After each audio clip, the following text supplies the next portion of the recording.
శ్రీ గురుభ్యో నమః. ఓం అరుణాచలేశ్వరాయ నమః.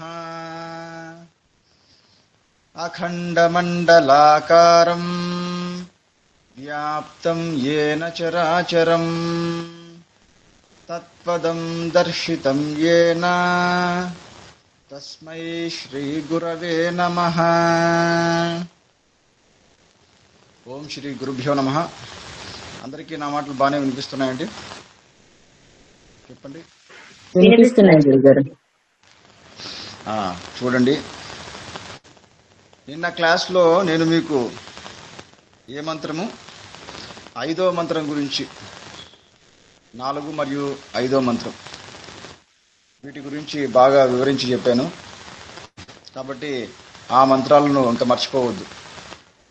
ముఖ్యంగా 5వ మంత్రం ఈశావాస్య ఉపనిషత్తులో 5వ మంత్రాన్ని మళ్ళీ చెబుతాను, ఒకసారి చూడండి.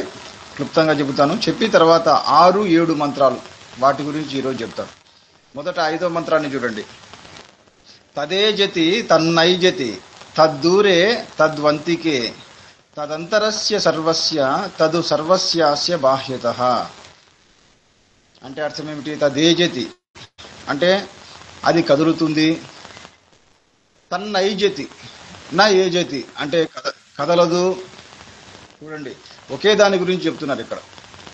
అదే కదులుతుంది, అదే కదలదు. తర్వాత అది దూరంగా ఉంటుంది, అదే సమయంలో అది మనకు ఎంతో దగ్గరగా ఉంటుంది. అలాగే అది లోపలంతటా ఉంటుంది, అలాగే బయటంతటా వ్యాపించి ఉంటుంది. అంటే దేని గురించి చెప్తున్నారు ఇక్కడ? మన ఆత్మస్వరూపం, మన అసలైన రూపం గురించి చెప్తుంది ఈ ఉపనిషత్తు. కాబట్టి మన అసలైన రూపము ఎలాంటిదో దీన్ని బట్టి స్పష్టంగా అర్థం చేసుకోవాలి. మన ఆత్మస్వరూపం అనేది చెప్పండి, ఏ విధంగా దూరంగా ఉంటుంది, ఏ విధంగా దగ్గరగా ఉంటుంది? అంటే ఒక గురువు ద్వారా ఈ ఆత్మజ్ఞానాన్ని తెలుసుకుంటూ ఉంటే మన ఆత్మస్వరూపం మనకు దగ్గరగా ఉంటుంది. అంటే గుర్తింపు, మన ఆత్మ మనకు దగ్గరగా ఉండాలంటే మనం ఏం చేయాలి? గుర్తిస్తూ ఉండాలి. మన ఆత్మస్వరూపాన్ని గుర్తిస్తూ ఉండాలి. అంటే దాని లక్షణాలను తెలుసుకుంటూ ఉండాలి, లేదా దాని గురించి విచారణ చేస్తూ ఉండాలి. కాబట్టి ఎప్పుడైతే మీరు మీ ఆత్మస్వరూపం గురించి విచారణ చేస్తూ ఉన్నారో, లేదా ఇలా సత్సంగాన్ని వింటూ ఉన్నారో, అప్పుడు మీకు మీ ఆత్మ దగ్గరగా ఉన్నట్లా, దూరంగా ఉన్నట్లా? చెప్పండి చెప్పండి. దగ్గరగా ఉన్నట్లు. మరి ఎప్పుడు దూరం అయిపోయినట్లు? ఈ క్లాస్ అయిన తర్వాత మళ్ళీ మీరు విషయ భోగాలలో మునిగిపోయి, సంసార భోగాల్లో మునిగిపోయి ఎప్పుడైతే ఈ జ్ఞానబోధను మర్చిపోతారో అప్పుడు మీకు ఆత్మ దూరం అయిపోయినట్టు. చూడండి, ఈ విధంగా మీ ఆత్మనే ఒక సమయంలో దగ్గరగా ఉంటుంది, ఇంకొక సమయంలో దూరం అయిపోతుంది. మరి ఏం చేస్తారు మీరు? ఇలా దూరంగా దగ్గరగా అలా కంటిన్యూ చేస్తూ ఉంటారా? దగ్గరగానే ఉంటారా ఇంకా? లేదా మీ ఆత్మస్వరూపాన్ని మీకు దగ్గరగా ఉంచుకుంటారా? చెప్పండి. దగ్గరగానే దగ్గరగా ఉంచుకోవాలంటే ఏం చేయాలి చెప్పండి? ఏం చేయాలి దగ్గరగా ఉంచుకోవాలంటే? ఈ సత్సంగాన్ని వింటూ ఉండాలి, చేస్తుండాలి, లేదా తర్వాత విచారణ చేస్తూ ఉండాలి. అన్నిటికంటే ముఖ్యంగా మీరు అహం స్ఫురణలో ఉండాలి. నేను ఎవరిని అంటే అహం స్ఫురణను అని గుర్తు చేసుకుంటూ ఉండాలి. అంటే సాక్షి, అన్నింటికీ సాక్షి నేను అనే స్థితిలో ఉండాలి.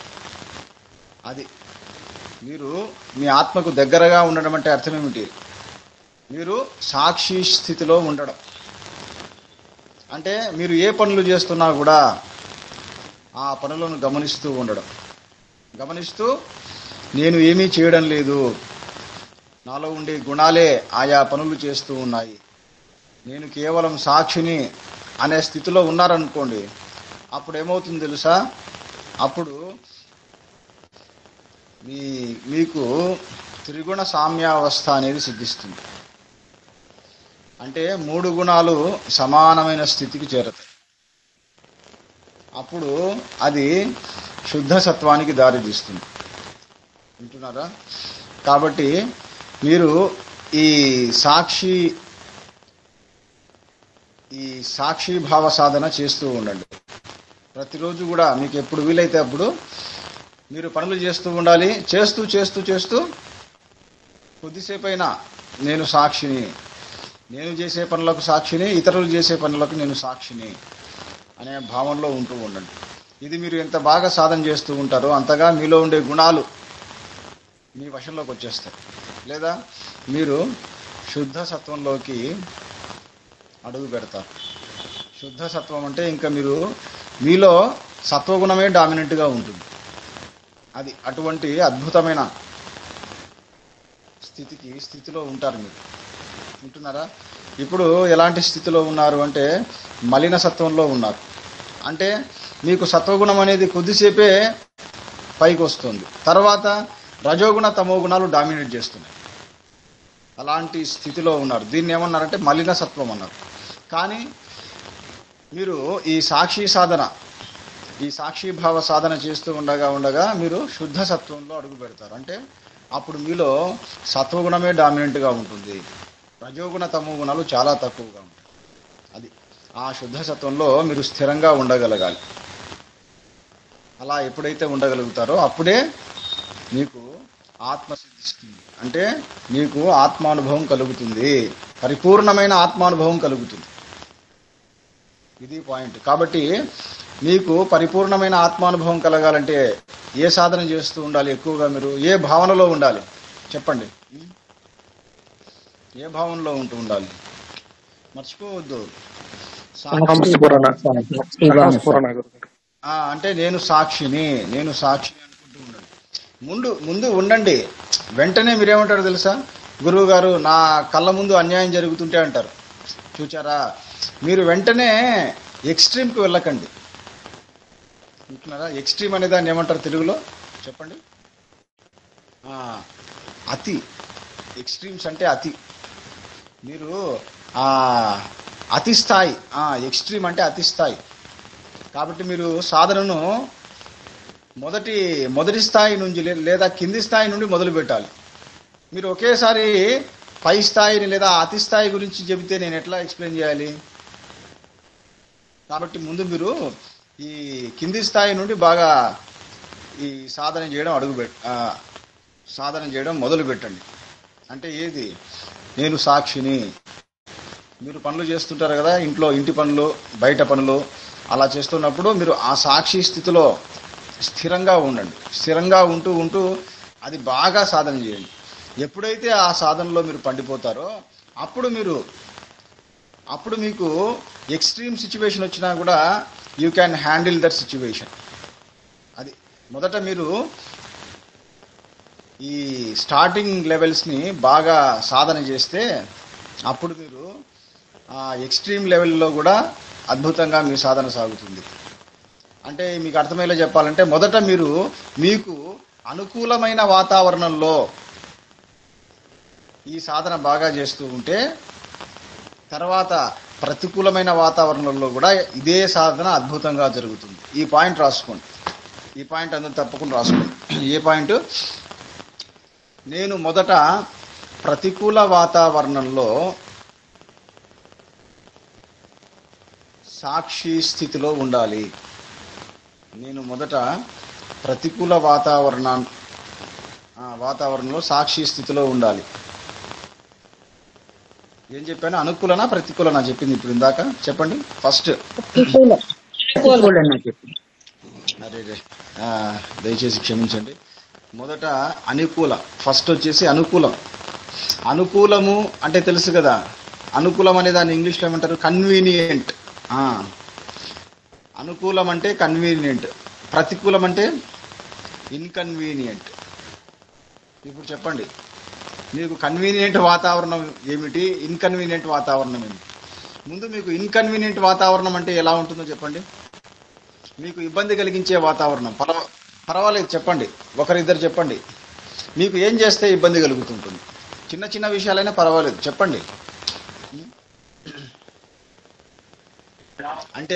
అంటే ఇంట్లో ఎవరైనా ఉన్నట్లుండి అరవడం, లేదా గట్టిగా మాట్లాడుతూ ఉండడము, లేకపోతే ఏసీ వేస్తే ఇన్కన్వీనియంట్ గా ఉండడము, ఇలాంటివి చిన్న చిన్న విషయాలు చెప్పండి. మనసుకు ఇబ్బంది కలిగించేవి. అదేనండి, ఉదాహరణ చెప్పండి. చిన్న చిన్న విషయాలు ఉదాహరణ చెప్పండి. దేనివల్ల మీకు ఇబ్బంది కలుగుతుంది, ఇన్కన్వీనియంట్ అనేది కలుగుతూ ఉంటుంది. అరే రే రే రే, ఇది కూడా చెప్పలేకపోతే ఎట్లా మీరు? టీవీ వాల్యూమ్ పెంచడం.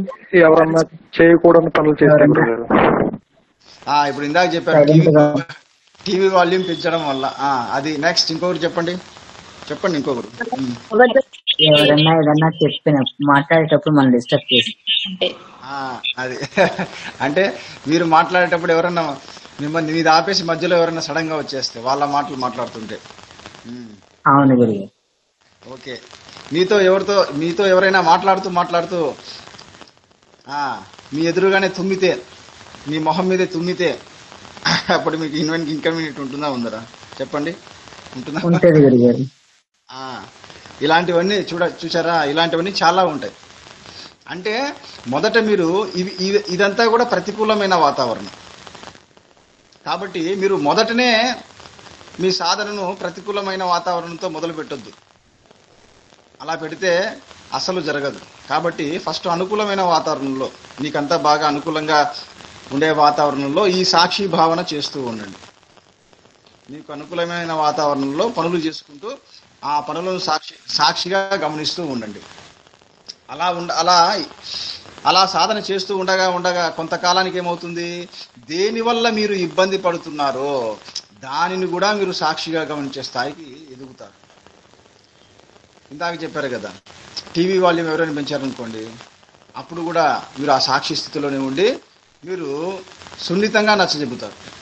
ఇంతకుముందు మీరు కొంచెం గట్టిగా కోప్పడుతూ చెప్పేవాళ్ళు, ఇప్పుడు ప్రశాంత స్థితిలో ఉండి వాళ్ళకు అర్థమయ్యేలా చెబుతారు. టీవీ వాల్యూమ్ పెంచొద్దని వాళ్ళకు అర్థమయ్యేలా చెబుతారు. అంతేకాదు, ఎప్పుడైతే మీరు సాక్షి స్థితిలో ఉండి మాట్లాడతారో అప్పుడు ఆ మాట తీరే వీరు. ఈ పాయింట్ బాగా వినండి. మీరు సాక్షి స్థితిలో ఉన్నప్పుడు ఏది మాట్లాడినా దానికి ఒక డిగ్నిటీ అనేది ఉంటుంది. ఏది మాట్లాడినా ఆ వాక్కుకు పవర్ అనేది ఉంటుంది, శక్తి. అంతేకాదు, మీరు సాక్షి స్థితిలో ఉన్నప్పుడు ఏ పని చేసినా ఆ పనికి నాణ్యత అనేది ఉంటుంది, ఆ పనిలో శ్రద్ధ ఉంటుంది, ఆ పనిలో క్వాలిటీ ఉంటుంది. చూడండి, అంటే సాక్షి స్థితి అంత గొప్పది. ఈ పాయింట్స్ కూడా రాసుకోండి. సాక్షి స్థితిలో ఏం చెప్పాను, సాక్షి స్థితిలో ఉన్నప్పుడు మాట్లాడితే ఆ మాటలకు శక్తి ఉంటుంది. అలాగే ఏ పనైనా చేస్తే ఆ పనిలో నాణ్యత ఉంటుంది, క్వాలిటీ అనేది ఉంటుంది. అది కాబట్టి సాక్షి స్థితిలో ఉండడం అంటే అర్థం ఏమిటి?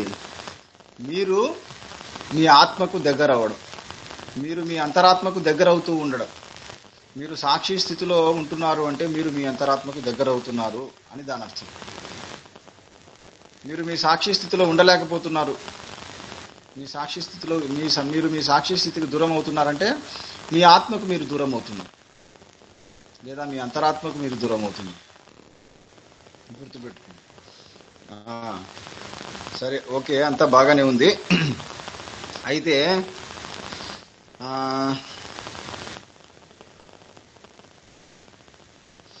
ఇందాక ఏ పాయింట్ నుంచి వచ్చాము ఇక్కడ దాకా?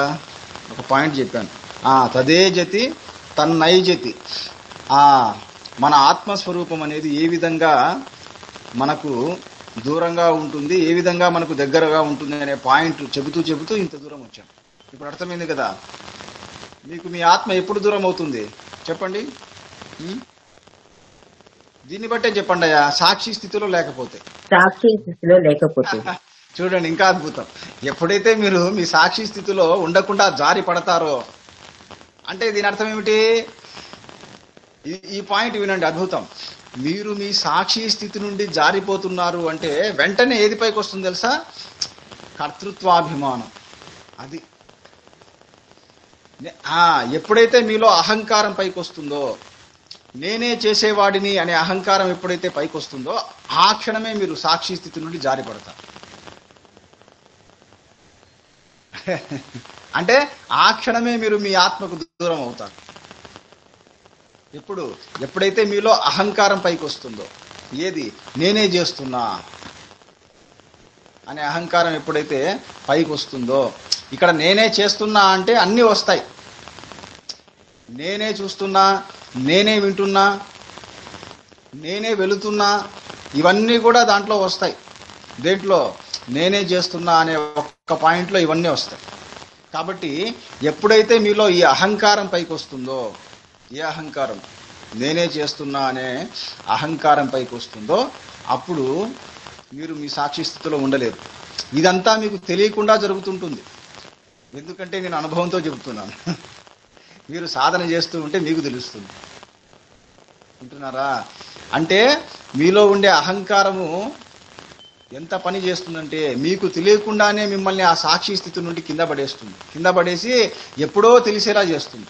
అది కూడా మీరు అప్రమత్తంగా ఉంటే, అలర్ట్గా ఉంటే. లేకుంటే ఎంతో కాలానికి తెలుస్తుంది. లేదా నా క్లాస్ వినేటప్పుడు తెలుస్తుంది. అర్రే రే రే రే అవును కదా, నేను జారిపోయాను కదా నా సాక్షి స్థితి నుండి. అందుకనైనా చేయండి, సాధన చేయండి. ఇప్పుడు ఏ పాయింట్ రాసుకున్నారు? ఈ పాయింట్ రాసుకోండి. దేనివల్ల మీ సాక్షి స్థితి దెబ్బతింటుంది? ఇది చాలా చాలా ఇంపార్టెంట్ పాయింట్. చెప్పండి. దేనివల్ల? అహంకారం. అంటే మిగతా వాళ్ళు చెప్పండి. అహంకారం పైకి రావడం అంటే అర్థం ఏమిటి? మిగతా వాళ్ళు చెప్పండి. నేనే చేస్తున్నాను.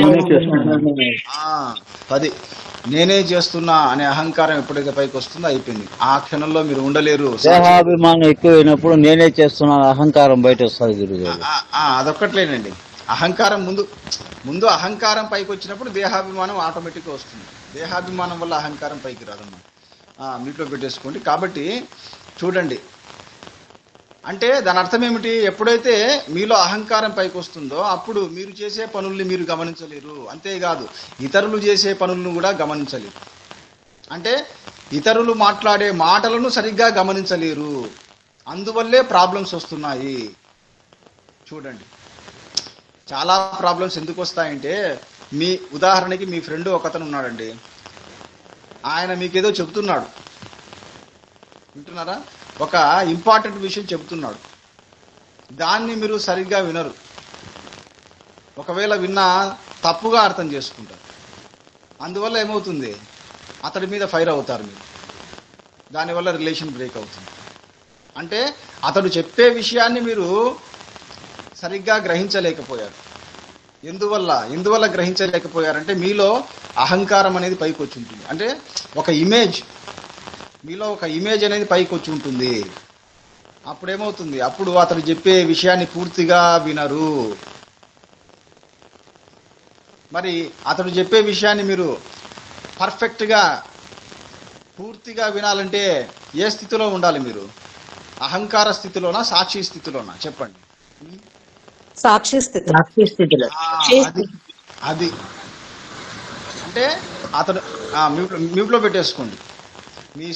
అందుకనేనండి ఈ సాక్షి స్థితి ఎంత గొప్పదంటే, మొదట మీరు చేసే పనులను మీరు సాక్షిగా గమనిస్తూ ఉంటే అప్పుడు ఇతరుల పనులను కూడా మీరు సాక్షిగా గమనిస్తారు. అంటే వితౌట్ ఎనీ బయాస్డ్ మైండ్తో గమనిస్తారు. అందుకే సాక్షి స్థితి అంత గొప్పది. సాక్షి స్థితిలో ఉన్నప్పుడే మీకు సత్యం తెలియబడుతుంది. సాక్షి స్థితిలో ఉన్నప్పుడే ఉన్నది ఉన్నట్లుగా మీకు తెలియబడుతుంది. చూడండి, అసలు ఎప్పుడు చెప్పలేదు. ఈరోజు అసలు ఆ సాక్షి స్థితి అనే దాన్ని డీకోడ్ చేస్తుంటే ఎన్ని బయటపడుతున్నాయి చూడండి. అందుకనేనండి, ఎందుకు బయటపడుతున్నాయి? నేను తప్పిస్తున్నాను, సాధన చేస్తూ ఇంకా ఇంకా ఇంకా దాన్ని తవ్వుతున్నాను అనమాట. తవ్వే కొద్దీ బయటపడుతుంది. అలా మీరు కూడా తప్పించండి, విచారణ చేయండి. అసలు ఏమిటి సాక్షి స్థితి? గురువు గారు ఇంతగా చెబుతున్నారు కదా, ఒకసారి ఉందాం. గురువు గారు ఏం చెప్తున్నారు?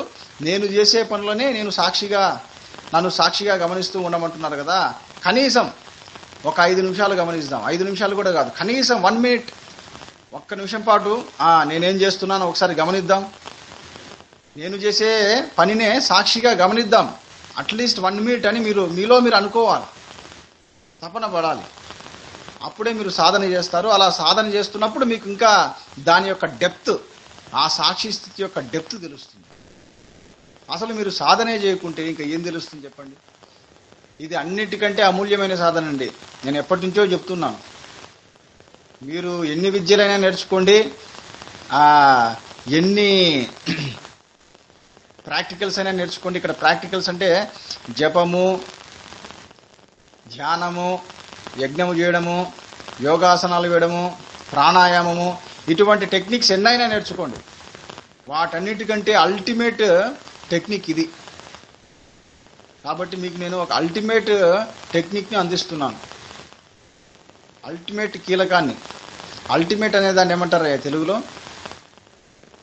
నాకు వస్తుంది, చెప్పండి. అల్టిమేట్ అంటే తర్వాతనే నాకు తెలుసుకొని చెప్పండి. గూగుల్లో ట్రాన్స్లేట్ చూసి ఎలాగైనా నాకు అల్టిమేట్ అంటే తెలుగులో ఏమంటారు. సరే, కాబట్టి ఎక్కడ నాకు మనం సాక్షి స్థితిలో ఇప్పుడు చూడండి. న్యాయము అల్టిమేట్ అంటే ప్రత్యామ్నాయము. అదే అది కాదండి, ఇంకోటి వస్తుంది తర్వాత. అత్యధికం గురుగారు, అత్యధికం. అత్యధికమైన లేకపోతే అత్యున్నతం. కరెక్ట్, ఇప్పుడు వచ్చింది. అత్యున్నతమైన, అల్టిమేట్ అంటే అత్యున్నతం అంటే ఇంకా దీనికంటే మించింది లేదండి. ఉన్నతము, అత్యున్నతం. ఇప్పుడు నేను మీకు చెప్పే ఇది సరే, ఏదేమైనా ఇది కరెక్ట్ అన్నమాట. అత్యున్నతము అంటే అన్నిటికంటే ఉన్నతము. ఇప్పుడు నేను మీకు చెప్పిన ఈ టెక్నిక్ మొత్తం అన్నిటికంటే కూడా ఉన్నతము, గొప్పదైనది. ఎందువల్ల అంటే ఈ ఒక్క సాధనను మీరు బాగా చేస్తూ ఉంటే మొత్తం ఇది ఒక మహాసముద్రం లాంటిది. మీరు సముద్రంలో స్నానం చేస్తే చాలు, ఇంకా మీరు ఏ నదిలో స్నానం చేయాల్సిన అవసరం లేదు. ఎందువల్ల చెప్పండి? ఎందువల్ల చెప్పండి? నదులన్నీ సముద్రంలో కలుస్తాయి గురుగారు. అది నదులన్నీ సముద్రంలో కలిసిపోతాయి కాబట్టి మీరు ఒక్క సముద్రంలో స్నానం చేస్తే అన్ని నదుల్లో స్నానం చేసినట్టు. అలాంటి సముద్రం ఇప్పుడు నేను చెప్పింది ఏది? ఈ సాక్షి స్థితి అనే సాధన. ఇది మహాసముద్రం. దీనిలో మీరు స్నానం చేయండి. అంటే ఈ సాధన చేస్తూ ఉంటే ఈ సాధనలో మొత్తం అన్ని కలిసి వస్తాయి. జపము, యజ్ఞము, ధ్యానము, యోగము మొత్తం అన్ని ఇందులో కలిసిపోయి ఉంటాయి. అంత గొప్ప సాధన ఇది. ఎందుకంటే నేను అనుభవించి చెప్తున్నాను కాబట్టి దాని గొప్పతనం నాకు తెలుసండి. మిగతా వాళ్ళు ఇంత తపనతో చెప్పరు. ఏదో మామూలుగా అన్నిటితో పాటు ఇది కూడా ఒక సాధనే కదా అనుకొని చెప్తారు. ఇంకా మీకు అర్థమయ్యేలా చెప్పాలంటే శాస్త్రంలో చెప్పారు కదా, నాణ్య పంథ అయనాయ విద్యతే అన్నట్లు. దీనికంటే ఇంకా వేరే మార్గము లేదు అనేది బహుశా దీని గురించే ఉందా అన్నట్లు అనిపిస్తుంది నాకు. కాబట్టి మొత్తానికి మీరు మీకు మీ ఆత్మ దగ్గరగా ఉంది అని ఎలా చెప్పగలరు? మీరు సాక్షి స్థితిలో ఉంటే, మీరు సాక్షి స్థితిలో ఉంటే, అంటే మీరు చేసే పనులను మీరు సాక్షిగా గమనిస్తూ ఉంటే, అలాగే ఇతరులు చేసే పనులను సాక్షిగా గమనిస్తూ ఉంటే, అది కూడా ఎట్లా? కండిషన్ ఏమిటి? రాగద్వేషాలు లేకుండా. ఇది అసలైన పాయింట్ బాబు. మళ్ళీ మీరు మీ మనసులో రాగద్వేషాలు పెట్టుకొని గమనిస్తున్నారనుకోండి, అంటే ఇతడు పోయినసారి చెడ్డ పని చేశాడు కదా, మొత్తానికి ఇతడు చెడ్డవాడే, ఈ సమయంలో ఎందుకు వచ్చాడు ఇతను, చూద్దాం, గమనిద్దాం అని ఇలా గమనించారనుకోండి, అది రాంగ్ అబ్జర్వేషన్. ఎందువల్ల చెప్పండి? ఎందువల్ల రాంగ్ గమనిక, రాంగ్ అబ్జర్వేషన్ అది చెప్పండి? అరే మళ్ళీ ఇంత కష్టపడుతున్నారు మీరు. ఆల్రెడీ ఒక ఇంప్రెషన్ పెట్టుకున్నారు అతని మీద. ఏమని ఇంప్రెషన్ పెట్టుకున్నారు? చెడు ఇంప్రెషన్. అది అతడు నిన్ననో మొన్ననో ఒక చెడ్డ పని చేశాడు కదా, అంటే నిన్ననో మొన్ననో చెడ్డ పని చేసి మళ్ళీ ఈ రోజు వచ్చాడు అంటే మళ్ళీ ఇంకేదేమైనా చెడ్డ పని చేయడానికి వచ్చాడా? అనే ఇంప్రెషన్ మీ మనసులో పెట్టుకొని అతన్ని గమనిస్తాడు. అప్పుడు ఏమవుతుంది, అతడు ఏదైనా మంచి పని చేసినా కూడా, అతడు ఏదైనా మీకు తెలియకుండా మంచి పని చేసిపోయినా కూడా చేశాడు, ఏదో పనికిరాని పని చేశాడని దాన్ని రాంగ్గా స్ప్రెడ్ చేస్తారు. అది కాబట్టి మీరు ఎలా గమనించాలి, రాగద్వేషాలు లేకుండా, అంటే వితౌట్ ఎనీ ఇంప్రెషన్ మీరు గమనిస్తూ ఉండాలి. That is called pure observation. అది అటువంటి దాన్నే సాక్షి స్థితి అంటారు అన్నమాట. అలాంటి స్థితిలో ఉంటే, అలాంటి సాక్షి స్థితిలో ఉంటే మీరు మీ ఆత్మకు దగ్గరగా ఉన్నట్లు, ఆత్మ మీకు దగ్గరగా ఉన్నట్లు. ఆ స్థితి నుండి జారి పడిపోయారో ఇంకా మీరు ఆత్మకు దూరమైనట్లు. ఎందువల్ల ఆ సాక్షి స్థితి ఎందువల్ల దూరం అయిపోతుంది చెప్పండి? మీ చేత చెప్పించాలని మళ్ళీ మళ్ళీ నేను అడుగుతున్నాను. అంతే తప్ప ఏమిటి? నేను ఎన్నిసార్లు అడుగుతున్నా కూడా మీరు పాయింట్ క్యాచ్ చేయకపోతే చాలా కష్టం. ఇందాక చెప్పాను కదా, ఎందువల్ల మీ సాక్షి స్థితి డిస్టర్బ్ అవుతుంది మీలో, లేదా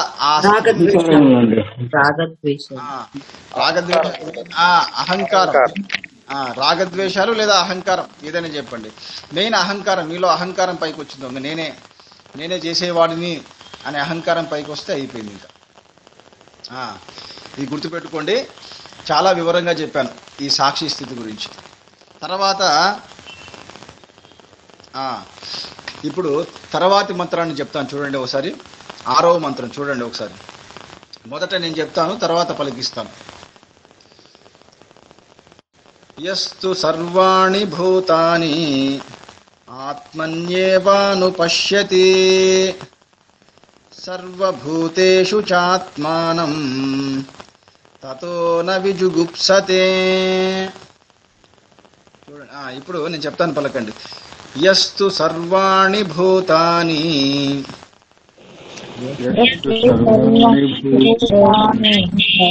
సర్వాణి భూతాని ఆత్మన్యేవానుపశ్యతి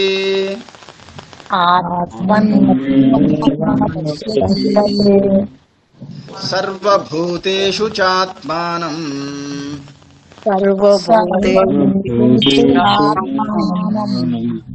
తతో న విజుగుప్సతే.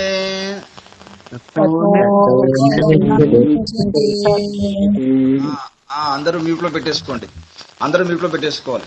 చూడండి అయ్యా, ఈ మంత్రాన్ని వింటుంటే మీకు ఒకటి గుర్తుకు రావాలి. ఏది గుర్తొస్తుంది చెప్పండి? భగవద్గీతలో వెంటనే ఒక శ్లోకం గుర్తుకు రావాలి. ఏది?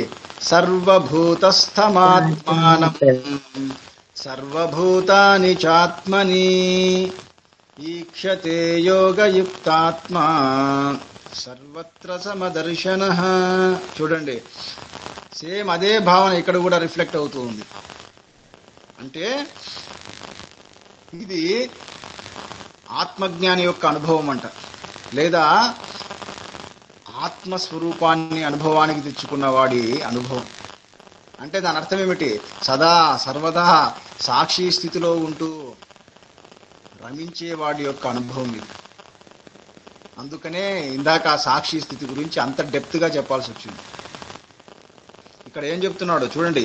యస్తు సర్వాణి భూతాని, ఎవరైతే అన్ని ప్రాణులను తనలో, అలాగే తనను అన్ని ప్రాణులలో సమంగా చూస్తూ ఉంటాడో అలాంటి వాడికి జుగుప్స అనేది కలగడంట. జుగుప్స అంటే అసహ్యం, దేని పట్ల కూడా అసహ్యం అనేది కలగదంట. ఎవరికి కలగదు? ఎవరైతే అన్ని ప్రాణుల్లో తనను, అలాగే తనలో అన్ని ప్రాణులను ఎవరైతే ఇలా ఇటు అటు అటు ఇటు సమంగా చూస్తూ ఉంటాడో అలాంటి వాడికంట. అలాంటి వాడే ఆత్మజ్ఞాని. అలాంటి వాడికే ఆత్మ అనేది పరిపూర్ణంగా అనుభవానికి వచ్చి ఉంటుంది. మీకు ఆత్మానుభవం కలిగింది అని చెప్పడానికి నిదర్శనం ఏమిటి అంటే అన్ని ప్రాణుల్లో మిమ్మల్ని చూసుకుంటూ ఉంటారు, అలాగే మీలో అన్ని ప్రాణులను చూసుకుంటూ ఉంటారు. అంటే ఇక అన్ని ప్రాణులను మీతో సమానంగా చూసుకుంటూ ఉంటారు. అప్పుడే ఎప్పుడైతే మీకు ఈ అనుభవం కలుగుతుందో అప్పుడు మీకు నిజంగా ఆత్మానుభవం కలిగినట్టు. అంతే తప్ప ఈ అనుభవం కలగనంత వరకు మీకు కలిగే అనుభవాలన్నీ ఉత్తుత్తి అనుభవాలు. ఈ రోజుల్లో ఎంతో మంది ఏం చెప్తుంటారు, మాకు ఆత్మజ్ఞానం కలిగింది, లేదా నేను గొప్ప ఆత్మజ్ఞానిని, నాకెంతో గొప్పగా ఆత్మానుభవం కలిగింది అని చెప్పుకుంటూ ఉంటారు. నిజానికి వాళ్ళకు నిజమైన ఆత్మానుభవం కలగలేదు. ఎందువల్ల కలగలేదు? వాళ్ళ దగ్గరికి వెళ్ళండి, వాళ్ళ దగ్గరికి వెళ్ళి మీరు ఏదైనా ఒక మాట మాట్లాడితే, స్పిరిచువల్గా ఏదైనా ఒక మాట మాట్లాడితే వెంటనే మిమ్మల్ని తక్కువ చేసి మాట్లాడతారు. వాళ్ళకే అంతా తెలుసని నీకేమీ తెలియదు అని మాట్లాడతారు. ఎవరైతే ఇలా మాట్లాడుతుంటారో వాళ్లకు నిజమైన ఆత్మానుభవం కలగలేదు. ఎందువల్ల కలగలేదు చెప్పండి? ఎందువల్ల కలగలేదు? తనకు తానే అందరికంటే గొప్ప అనుకుంటున్నాడు. చెప్పండి, ఎవరైతే అందరికంటే తానే గొప్ప అనుకుంటుంటాడో అలాంటి వాడికి ఆత్మానుభవం కలిగినట్లా కలగనట్లా చెప్పండి? కలగనట్లు. అది గుర్తుపెట్టుకోండి. అంతేకాదు, ఎవరైతే అవమానిస్తారో, ఇతరులను చులకనగా చూడటము, లేదా అసలైన జ్ఞానము ఆత్మజ్ఞానము మా దగ్గరే ఉంది, మా సొత్తే అన్నట్లు ఎవరైతే మాట్లాడుతుంటారో వాళ్లకు పరిపూర్ణమైన ఆత్మజ్ఞానం కలగనట్లు. ఈ సందర్భంగా మీకు ఒక విషయం చెప్పాలండి. ఆదిశంకరులు ఒక అద్భుతమైన విషయాన్ని చెప్పాడు. ఏమిటంటే అది, ఒక్క నిమిషం ఆగండి.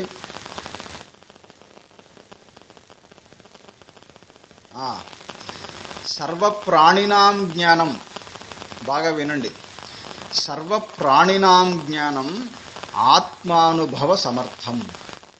చూసుకోండి, ఎంత గొప్ప మాట అయ్యా. ఏమని చెప్తున్నాడు ఆది శంకరాచార్యులు?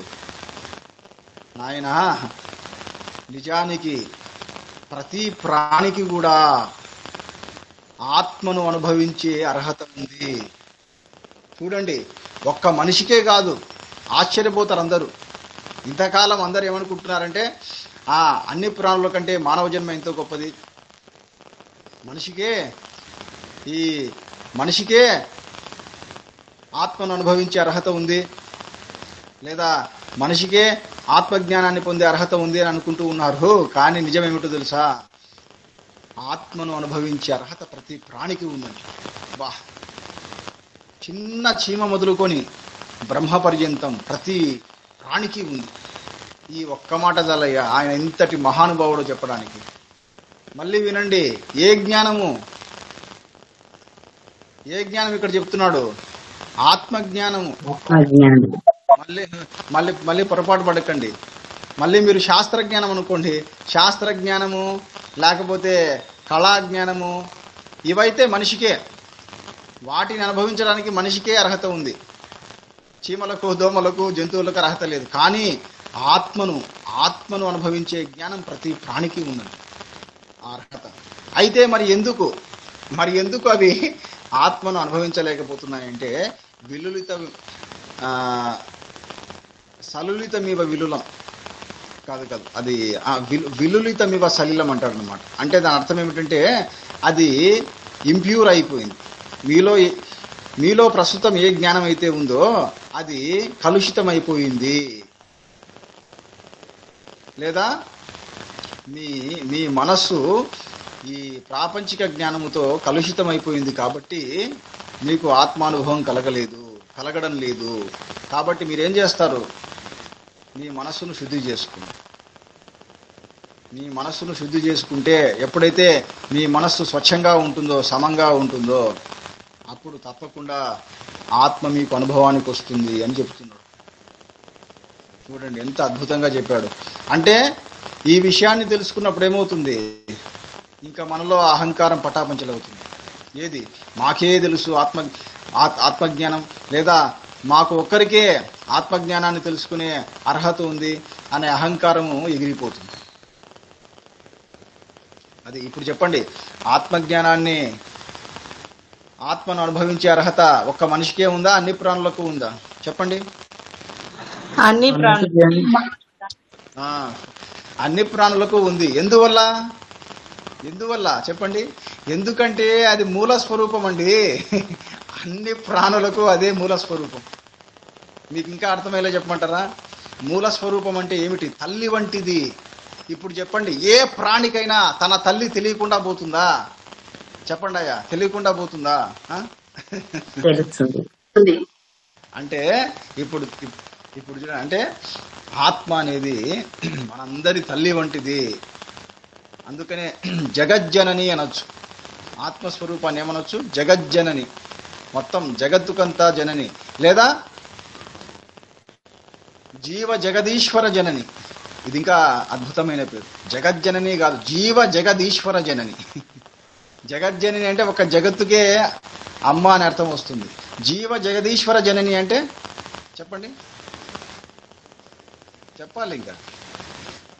అన్ని ప్రాణులకు అన్ని ప్రాణులకు జీవ జగత్ ఈశ్వర జనని అంటే జగత్తుకు ఈశ్వరుడు.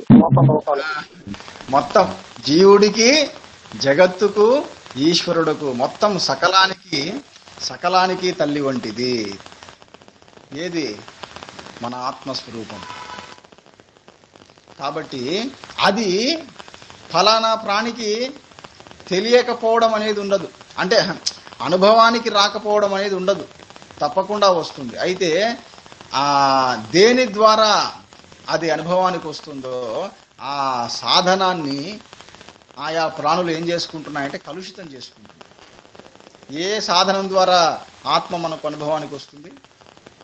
మనస్సు, లేదా అది కూడా ఆ శుద్ధమైన మనస్సు. మనస్సు అంటే శుద్ధమైన మనస్సు, లేదా నిర్వికల్ప మనస్సు. గుర్తుపెట్టుకోండి, ఈ శుద్ధమైన మనస్సు లేదా నిర్వికల్పమైన మనస్సు ద్వారానే మన ఆత్మస్వరూపం మనకు అనుభవానికి వస్తుంది. కాబట్టి మనం ఏం చేయాలంటే మన మనస్సును శుద్ధి చేసుకుంటూ నిర్వికల్ప స్థితిలో ఉండాలి. మనం నిర్వికల్ప స్థితిలో ఉన్నప్పుడు అప్పుడు మరి ఆ నిర్వికల్ప స్థితికి ఎట్లా దగ్గర అవుతాం మనం? ఇదే ఈ సాక్షి భావన, ఈ సాక్షి స్థితిని సాధన చేస్తూ ఉండాలి. అందుకనే చెప్పాను, అదొక్కటి సాధన చేస్తూ ఉండండి. సాధన చేస్తూ ఉంటే తప్పకుండా మీరు మొత్తం అన్నీ ఇంకా వచ్చేస్తాయి. దాని వెంబడి మొత్తం ఒకదాని తర్వాత ఒకటి అన్నీ వచ్చేస్తే చివరికి మీకు ఆత్మానుభవం తప్పకుండా కలుగుతుంది. కాబట్టి ఆత్మజ్ఞాని యొక్క అనుభవం ఎలా ఉంటుంది చెప్పండి. ఇప్పుడు మీకు ఆత్మానుభవం కలిగింది అని ఎలా చెప్పగలరు? ఏమిటి ప్రమాణం చెప్పండి? మిమ్మల్ని అన్ని ప్రాణుల్లో మిమ్మల్ని చూసుకోవడం, అలాగే మీలో అన్నింటినీ చూసుకోవడం, అన్ని ప్రాణుల్ని చూసుకోవటం. అంటే ఇదెట్లా, ఎలా చూసుకుంటారు అలాగా? ఇది కూడా చెప్పాను పోయిన క్లాస్లో. దేహ దృష్టి ఉన్నంత కాలము ఇలా చూడడము అసంభవం. ఈ పాయింట్ రాసుకోండి. వింటున్నారా? ఇక్కడ కూడా చాలా మంది పప్పులో కాలేస్తారు. అన్ని ప్రాణుల్లో నన్ను చూసుకోవడం అంటే ఈ శరీరాన్ని చూసుకోవడం అని, అలాగే నాలో అన్ని ప్రాణులు చూసుకోవడం అంటే ఈ శరీరంలో అన్ని ప్రాణులు చూసుకోవడం. అది కాదు, అది తప్పు. అలా చూస్తే అసలు అది ఆత్మానుభవం కాదు. అసలు మీకు ఏ అనుభవం కలగదు, ఒక వికృతమైన అనుభవం కలుగుతుంది చెప్పాలంటే. మరి ఏమిటి ఇందులో ఉండే అంతరార్థం ఏమిటి? అన్ని ప్రాణుల్లో మిమ్మల్ని చూసుకోవడం, మీలో అన్ని ప్రాణులు చూసుకోవడం అంటే ఏమిటి చెప్పండి అయ్యా. పోయిన క్లాస్లో చెప్పాను, long ago, so long ago చెప్పాను. మీకు ఏమాత్రం గుర్తుందో లేదో. ఆత్మానుభవం అన్నింటికి మూలం ఒకటే అని స్ఫురణం చూడాలి గురుగారు. ఇంకా చెప్పండి. నెక్స్ట్ ఇంకా ఇది మీరు చెప్పాలి. ఎలా అయినా సరే మీరు చెబితేనే. అప్పటి వరకు నేను ఇది వాయిదా వేస్తున్నాను, ఎందుకంటే ఇది చాలా చాలా ఇంపార్టెంట్ పాయింట్. ఇప్పుడు నేను చెప్పేశాను అనుకో, అంతే, చాలా సింపుల్గా చెప్పినట్లు అవుతుంది, మళ్ళీ మర్చిపోతారు మీరు. దేనిని బట్టి మీరు ఇలా చూస్తారు? ఇటువంటి సమదృష్టితో చూస్తారు మీరు. అన్ని ప్రాణుల్లో నేను చెప్పాలంటే ఒక పెద్ద క్వశ్చన్ పేపరే తయారు చేయొచ్చయ్యా నేను. ఈ ఆత్మజ్ఞానం అనే ఆత్మజ్ఞానం మీద ఒక పెద్ద క్వశ్చన్ పేపర్ తయారు చేయొచ్చు.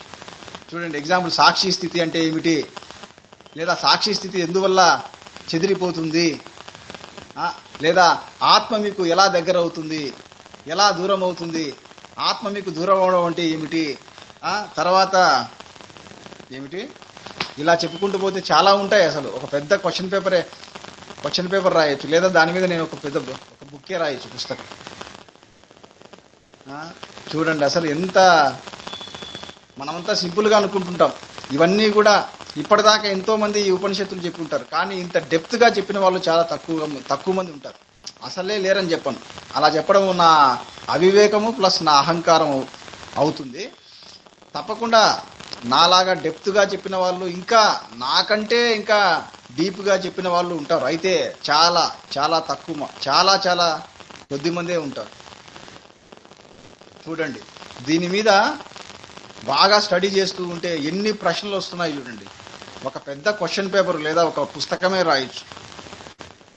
చెప్పండి, ఇప్పుడు ఏమని చెప్పాను మీకు పాయింట్. అంతటా అన్ని ప్రాణుల్లో మిమ్మల్ని మరియు మీలో అన్ని ప్రాణులను చూసుకోవడం అంటే ఏమిటి, ఇది కూడా ఒక క్వశ్చన్. 10 mark question. ఇది క్వశ్చన్ పేపర్లు ఉంటాయి. పరమాత్మ అందరిలోనే ఈక్వల్ గా ఉన్నాడనా? అది కాదు, పరమాత్మ అందరిలో. మీట్లో పెట్టేసుకోండి మేడం. మిగతా వాళ్ళు కూడా బాగా ఆలోచించండి, ఆలోచించి చెప్పాలి. ఎందుకంటే ఇప్పుడు చెప్పేదంతా కూడా నాట్ థియరిటికల్, ప్రాక్టికల్గా అది ఎట్లా సాధ్యమవుతుంది ప్రాక్టికల్గా అనేది. ఇప్పుడు అందరూ ఆత్మస్వరూపులే, అంతా భగవత్ స్వరూపులే అని చూడడమే సార్. అది కరెక్టేనండి, అది భావన అంటారు. కానీ ప్రాక్టికల్గా ఎట్లా సాధ్యమవుతుంది? ప్రాక్టికల్ విషయం ఒకటి చెప్పాను. మీరు నారాయణ గారు మ్యూట్లో పెట్టేసుకుని, ఎందుకంటే మీరు ఇటీవల వచ్చారు, జస్ట్ రీసెంట్గా వచ్చారు కాబట్టి అది కాదు, నేను పాత వాళ్ళని అడుగుతున్నాను. సరే, బాగా ఆలోచించుకొని చెప్పండి. తర్వాత చూడండి 7వ మంత్రం చెప్తున్నాను. 7వ మంత్రం చూడండి. యస్మిన్ సర్వాణి భూతాని, మొదట వినండి, పలకొద్దు. యస్మిన్ సర్వాణి భూతాని ఆత్మైవా, ఇది వేరులేండి, ఇది అనుష్ఠుప్ ఛందస్సు కాదు, మామూలుగా ఇంతకుముందు సరిపోయింది అనుష్ఠుప్ ఛందస్సు, ఇది మామూలుగా చదువుతాను. యస్మిన్ సర్వాణి భూతాని ఆత్మైవ అభూద్విజానతః తత్ర కో మోహః కశోకః ఏకత్వం అనుపశ్యతి. చూడండి, ఇది అద్భుతం. యస్మిన్ సర్వాణి భూతాని, సేమ్ ఇంతకు ముందులాగే అన్ని మనకు కనిపించే ఈ రకరకాల రూపాలన్నీ కూడా ఆత్మ యొక్క వివిధ రూపాలే అనే భావనతో ఎవరైతే చూస్తూ ఉంటాడో, ఈ పాయింట్ బాగా వినండి. ఇప్పుడు మీకు బయట ఎన్నో రూపాలు, ఎన్నో ప్రాణులు కనిపిస్తున్నాయి. అవన్నీ కూడా నిజానికి ఆత్మస్వరూపం యొక్క వివిధ రూపాలే అనే భావనతో, అనే ఏకత్వ భావనతో ఎవరైతే చూస్తూ ఉంటాడో అటువంటి జ్ఞానికి మోహం ఎక్కడిది, శోకం ఎక్కడిది. అద్భుతం అసలు. చూడండి, అంటే మోహశోకాలు లేదా శోకమోహాలు ఎగిరిపోవాలంటే మనం ఎలాంటి దృష్టిని పెట్టుకోవాలి? మనకు కనిపించే రకరకాల రూపాలన్నీ కూడా ఒకే ఒక ఆత్మ యొక్క వివిధ రూపాలే. అంటే దీని అర్థం ఏమిటి? ఒకే ఒక స్ఫురణ యొక్క వివిధ రూపాలే, అంటే ఒకే ఒక కాన్షియస్నెస్ యొక్క వివిధ రూపాలే అనే దృష్టితో ఎప్పుడైతే మనము మన చుట్టూ ఉండే రూపాలను చూస్తూ ఉంటామో అప్పుడేమవుతుంది? ఏది కూడా మీకంటే వేరుగా కనిపించదు. అప్పుడు ఇక మీకు మోహం ఎక్కడిది, శోకం ఎక్కడిది? చూడండి, ఇక్కడ మోహం ఉపనిషత్తు ఎప్పుడు కరెక్ట్గా చెప్తుంది. మొదట మోహమా శోకమా? చెప్పండి, మొదట మోహమా లేదా మొదట శోకమా? ఏది కరెక్ట్ చెప్పండి. మొదట మోహము. దేని మీదైనా మీకు మోహం కలగాలి, అంటే వ్యామోహం కలగాలి. ఆ తర్వాత మీకు శోకం అనేది కలుగుతుంది. కాబట్టి మోహ శోకాలు అనాలి. కానీ మన వాళ్ళు మన ప్రాపంచికంగా ఎట్లుంది తీరు, శోకమోహాలు అంటారు. ఇలా చాలా పదాలు ఉన్నాయిలేండి, రివర్స్ అయినవి. వింటున్నారా? సరే, ఇప్పుడు ఇక్కడ ఈ సందర్భంగా మీకు ఒక విషయం చెప్పాలి. శోకమోహాలు ఆకలి దప్పులు, జరా మరణాలు, ఇవన్నీ కూడా వికారాలు అంటారు. వింటున్నారా? ఆ, వికారాలు. ఓకే, వికారాలు లేదా ఇంకొక పేరు ఉంది. మొత్తానికి ఈ ఆరింటిని ద్వంద్వాలు. ఏంటండి? ద్వంద్వాలు. మీరు చెప్పేది వినిపించట్లేదు. సుఖ దుఃఖాలు గురుగారు. అది కాదండి, ఇప్పుడు నేను చెప్పే పాయింట్స్ రాసుకోండి. ఇప్పుడు ఏం చెప్పాను నేను? శోకము, మోహము, తర్వాత ఆకలి దప్పిక, తర్వాత జరామరణాలు. జరామరణాలు లేదా జనన మరణాలు.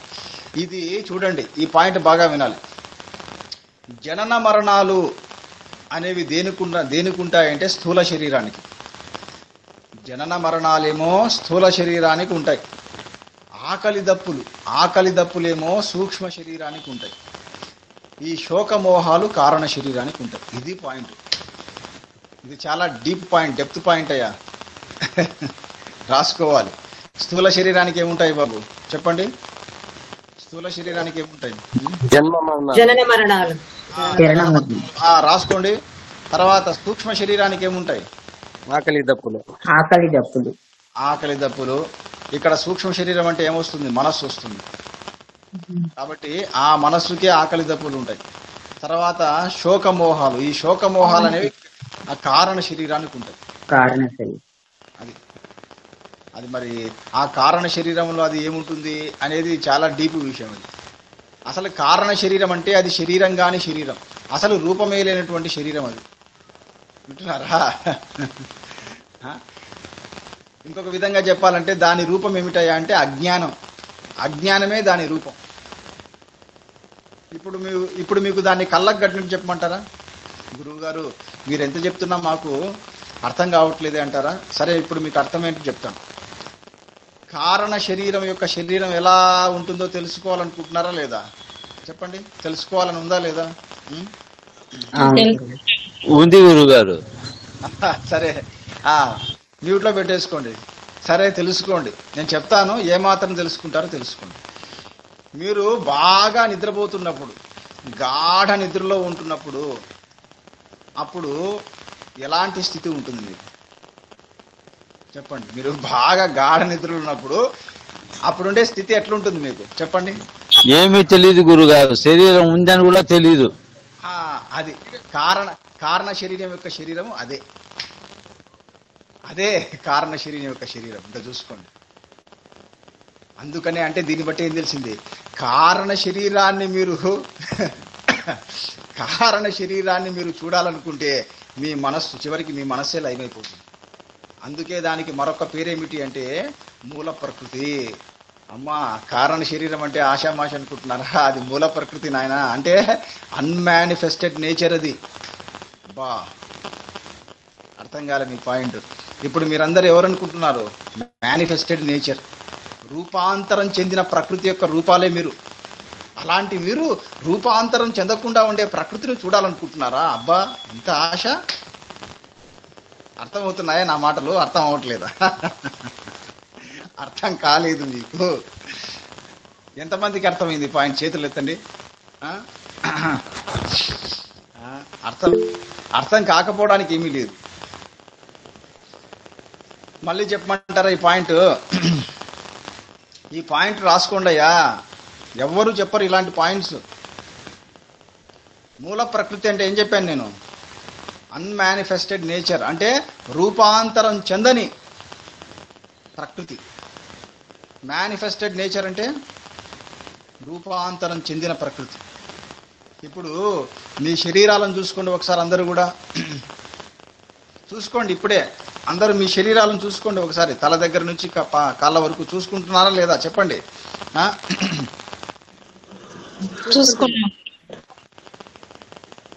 ఏం తెలిసింది మీకు? చూసుకున్నారన్నారు, ఏం తెలిసింది మీకు? అది ఇప్పుడు మీరు చూసుకున్న శరీరము ఏమిటో తెలుసా? అది ఒక కణం, ఒక చిన్న కణం. అది ఇంకా మీరు నమ్ముతారో నమ్మరో, లేకపోతే స్పృహ తప్పి పడిపోతారో నాకు సంబంధం లేదు. చూసుకోండి.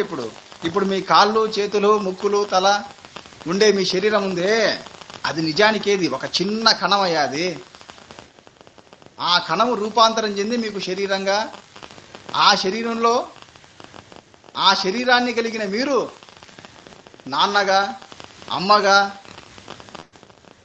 తాతయ్యగా, అమ్మమ్మగా ఉంటున్నారంటే బా ఏమి మాయ అసలు ఈశ్వరా, బాబా బాబా బాబా, ఏమి మాయ, ఏమి క్లాసు. తెలుస్తుందా? తత్వము తెలియడం లేదా? చెప్పండి, మీరు ఫీల్ అవుతుంది నిజంగా చెప్పండి. ఇంత డీప్ గా క్లాసెస్, అవును గురుగారు, అవును గురుగారు. ఇంత డీప్ గా మీరు క్లాస్ వింటున్నారంటే మీరు అదృష్టవంతులా కాదు చెప్పండి. గురువు గారు మీరు ఆలోచించుకోవాలి. మీరేమో హైగా ఉండారు, మేము మీ స్థితికి రావాలంటే కొంచెం టైం పడుతుంది. మీరు తప్పకుండా వస్తారండి, తప్పకుండా వస్తారు. మ్యూట్లో పెట్టేసుకోండి. ఇది ఇట్లా విచారణ అందుకనే ఇలా లోతుగా విచారణ చేసుకుంటూ పోతూ ఉండగా ఏం కలుగుతుంది తెలుసా? చెప్పండి, ఏం కలుగుతుందంటే బాధ. శాస్త్రం ఏం చెప్తుందంటే, నాయన అంటే అట్లా కాదు, బాధ అంటే మళ్ళీ వేరు. ఆగండి, బాధ అంటే మీరు అనుకునే బాధ కాదు. ఇలా లోతుగా విచారణ చేసుకుంటూ వెళ్ళగా నాయన నువ్వు బాధింపబడతావు. అది నా బోధను మీరు ఇలా లోతుగా వింటూ ఉండగా ఏమవుతుందంటే మీరు బాధింపబడతారు. అంటే మీ భ్రాంతి అనేది బాధింపబడుతుంది, మీ దేహ భ్రాంతి అనేది బాధింపబడుతుంది, కొట్టివేయబడుతుంది. అది బాధింపబడడం అంటే. మరి మీరందరూ సిద్ధమేనా? నేను ఇలా ఎంతో లోతుకు తీసుకెళ్ళగలను, కానీ మీరు బాధింపబడతారేమో, బాధపడతారేమో అని ఆగుతున్నా. బాధపడతారు తప్పకుండా, వద్దులేండి, ఇంకా లోతుగా వద్దు. ఇప్పుడు చూడండి అయ్యా, ఒకసారి మీ శరీరాన్ని చూసుకుంటే ఏం తెలుస్తుంది? ఇప్పుడు చెప్పండి, ఏం కనిపిస్తుంది మీ శరీరాన్ని చూసుకుంటుంటే? ఇప్పుడు చెప్పిన దాన్ని బట్టి చెప్పండి. ఒక చిన్న కణం, ఒక చిన్న కణం. ఆ కణమే మూల ప్రకృతి. ఇంకా అది కూడా కాదు, ఇప్పుడు మీకు అర్థమయ్యేలా చెప్పాలంటే మూల ప్రకృతి అంటే మీ యొక్క మూల ప్రకృతిని చూడడం అంటే మీరు అంత డీప్, అంత డెప్త్కి వెళ్ళాలి. మీరు మీ మూల ప్రకృతిని దర్శించాలంటే అంత లోతుల్లోకి వెళ్ళాలి. అందుకే మన ఋషులు మహర్షులు అన్ని సంవత్సరాలు అన్ని త్యాగం చేసి అన్ని సంవత్సరాలు ఎందుకు తపస్సు చేస్తున్నారు? ఫస్ట్ వారి యొక్క మూల ప్రకృతి తెలుసుకోవాలి మీరు. అది తెలుసుకొని దాన్ని ఉన్నట్లు తెలుసుకున్నప్పుడే భ్రాంతి అనేది తొలగిపోతుంది, లేదా మీ అవిద్య మాయ అనేది తొలగిపోతుంది. అప్పుడు మీకు ఉన్నది ఉన్నట్లు తెలియబడుతుంది. కాబట్టి ఇక్కడ ఉన్నది ఉన్నట్లు తెలియబడడం అంటే మీ అసలైన రూపం తెలియబడడం, ఆత్మ అనుభవానికి రావడం. దీన్ని బట్టి ఏమర్థమైంది? మీకు మీ ఆత్మస్వరూపం ఎప్పుడు అనుభవానికి వస్తుంది? మీ మూల ప్రకృతిని ఉన్నది ఉన్నట్లుగా తెలుసుకున్నారు, సాక్షిగా ఉన్నప్పుడు. గురుగారు దానికంతా కూడా సాధన, ఈ సాధనే చేస్తూ ఉండాలి. ఈరోజు అసలు అనుకోకుండా చూడండి అయ్యా, అసలు నేను అనుకోనే లేదు అసలు ఇలాంటివి ఈ పాయింట్స్ చెప్పాలని. ఈరోజు చెప్పాను కదా, నా వెనకాల ఉన్నాడు మహాత్ముడు, ఆయన గురుగారు. మీట్లో పెట్టేసుకోండి మీరు దయచేసి ఇంకా డిస్టర్బ్ చేస్తూ ఉండకండి. నేనేదో మీకు అవకాశం ఇచ్చాను కదా అని చెప్పేసి మాటి మాటికి డిస్టర్బ్ చేయదు దయచేసి. కాబట్టి చెప్పండి, ఈరోజు క్లాస్ ఎలా ఉంది మీకు? ఎలా అనిపించింది అసలు? శోకమోహాలు ఎగిరిపోతున్నాయా లేదా? మీరు సాధన చేయండి, సాధన చేస్తే ఇంకా రేపు క్లాస్ ఉండదండి. రేపు క్లాస్ ఉండదు. ఎందుకంటే నేను నిజంగా ఈరోజు క్లాస్ వల్ల ముందు నేను ఎంతో ప్రభావితమయ్యాను. ఫస్ట్ నేనేం చేస్తానంటే అర్జెంటుగా ఇంకా ఈరోజు రేపు అంతా కూడా నేను కంప్లీట్ నిధిధ్యాసంలో ఉంటున్నాను. అసలు ఈరోజు నిజంగా ఈ పాయింట్, మూల ప్రకృతి గురించి పాయింట్ అది చెప్పిన తర్వాత అది చెప్పింది నేను కాదు. అందుకనే వింటున్నారా, నేనే చెప్పినట్లయితే నేను ప్రభావితం కాకుండా ఉండేవాడిని. నాలో ఆ పరమ గురువు ప్రవేశించి ఆయన ద్వారా బయటకు వచ్చింది. ఇది పరమ గురువు వాక్కు. అందువల్ల ముందు నేనెంతగానో ప్రభావితం అవుతున్నాను. కాబట్టి మీరందరూ కూడా రేపు దయచేసి కంప్లీట్ సాక్షి స్థితిలో ఉండండి, ప్లస్ విచారణ చేస్తూ ఉండండి. ఏమిటి అసలు నా మూల ప్రకృతి అంటే ఏమిటి అంటే, మిమ్మల్ని మీరు ఒక బిందు స్వరూపంగా చూడడము, కొద్దిసేపైనా చూడడం అలవాటు చేసుకోండి. అదేనండి బిందు, అమ్మవారి నామాల్లో ఉంది కదా బిందువు, బిందు స్వరూపిణి అంటే అదే ఒక కణం. అది కణానికంటే కూడా ఇంకా ఎంతో సూక్ష్మం. ఈ పాయింట్ బాగా వినండి. బిందు స్వరూపిణి, బిందు రూపిణి అంటే అది కణానికంటే కూడా చాలా చాలా సూక్ష్మమైంది. ఇప్పుడు ఈ క్లాసు ముగించే ముందు మీకు ఇంకొక అద్భుతమైన మాట చెప్పమంటారా? మీ శరీరం ఎలా అయితే ఒక కణము నుండి రూపాంతరం చెందిందో, లేదా ఒక కణమే ఇప్పుడు మీకు మీ శరీరంగా ఎలా అయితే కనిపిస్తుందో, అదే కణమయ్యా, అదే కణము ఇంత బ్రహ్మాండంగా మారి కనిపిస్తుంది. ఇంకా ఇంత బ్రహ్మాండమైన విషయం చూడండి. అబ్బా, చెప్పుకుంటూ పోతే కళ్ళు తిరుగుతాయి ఇంకా. బాబా, ఇందాక నేనేం చెప్పాను? మీ శరీరాన్ని చూసుకోండి, అదేమిటో కాదు, ఒక కణం, ఒక చిన్న కణమే మీ శరీరంగా రూపాంతరం చెందింది, మీ శరీరంగా మారి కనిపిస్తుందని చెప్పాను కదా.